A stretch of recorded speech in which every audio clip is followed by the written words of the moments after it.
నేను ఎప్పుడు ఆ విషయం నాకు ఇష్టం లేదు మాట్లాడటం, కానీ ఇవాళ ఆ ద్రౌపది అమ్మని చూశాను ఆలయంలో.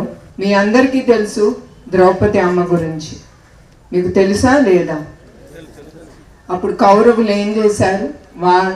ఆవిడి భర్తని అవమానించాలని సిగ్గు లేకుండా ఒక ఆడదని, ద్రౌపది అమ్మని సభలోకి తీసుకొచ్చి ఆ అమ్మ చీరలాగారు. ఎందుకు? భర్తని కొట్టడానికి. వాళ్ళకి వేరే దారి దక్కలేదు, ఒక ఆడది దక్కింది వాళ్ళకి. అట్లానే మన అసెంబ్లీలో చంద్రబాబు నాయుడు గారిని హింసించాలని, ఆయనకి ఎదురు దెబ్బ కొట్టాలని వాళ్ళకి తెలిసి నా పేరు లాగారు, నా శీలాన్ని గురించి వాళ్ళు మాట్లాడారు. అది ఒక్కరికి అవసరం లేదు. ధైర్యం ఉంటే మొగాడుగా నుంచి మాట్లాడాలి, కానీ ఒక్క స్త్రీని లాగకూడదు. మీరందరూ కూడా ఇక్కడ చాలా మంది మొగాళ్ళు ఉన్నారు. ఒక్క స్త్రీ గురించి మీకు మాట్లాడే హక్కు ఎవరికి లేదు ఇక్కడ. ఏ స్త్రీ ఎట్లాంటిదో తనకి తెలుసు, తన జీవితం గురించి తెలుసు. అది మనం నేర్చుకోవాల్సింది అక్కడంతా.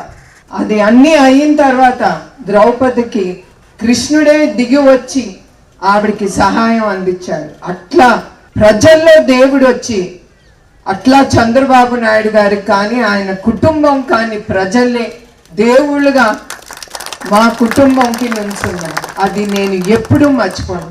ప్రతి సందర్భంలో మా కుటుంబంలో చాలా జరిగినాయి మా జీవితాలు. ఇప్పుడే అన్నారు తిరుమలలో ఆ బాంబులు పెట్టి నక్సలైట్లు, కానీ ఇప్పుడు కూడా మా కుటుంబం హిట్ లిస్ట్లో ఉన్నా కూడా, ఇట్లాంటి అవమానాలు చాలా ఎదుర్కొన్నా కూడా ఆ దేవుడు అనేవాడు ఉంటాడు.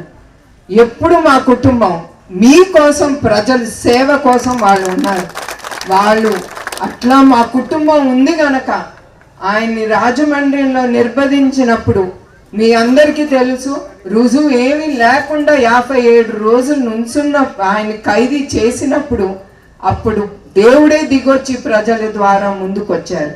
అదే గనక ఆయన తినుంటే ఆ 26 కోట్లని చివరికి చెప్పారు. ఆ 26 కోట్లు కూడా వాళ్ళు చూపించలేకపోయారు. అది మా కుటుంబం అంటే.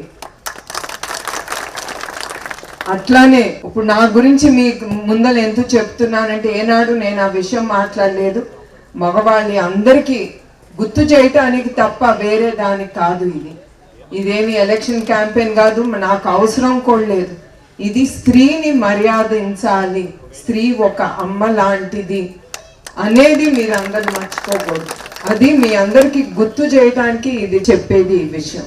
నేను ఏనాడు 10 మంది ముందర ఆ విషయం ఏనాడు మాట్లాడలేదు.